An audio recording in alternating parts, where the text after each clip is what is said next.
জয় মা তারা, সকলের মঙ্গল করো মা। আজকে আমি আলোচনা করব বৃষ রাশির জাতক বা জাতিকা। এই যে 12টি রাশি আমি পরপর করে আলোচনা করছি, যারা যে রাশির জাতক বা জাতিকারা ইউটিউবে যাবেন, শ্রী প্রদীপ সার্চ করবেন এবং আপনার রাশি সম্বন্ধে আপনি জেনে যাবেন।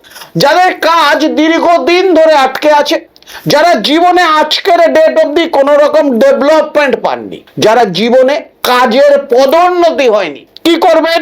বাজার থেকে নেবেন হরতকি, আপনার যত বয়স মাল্টিপ্লাই বাই 3, অর্থাৎ আপনার বয়সকে 3 দিয়ে ভাগ করে যা দাঁড়াবে ঠিক ততগুলো হরতকি মার্কেট থেকে নিতে হবে আপনাকে।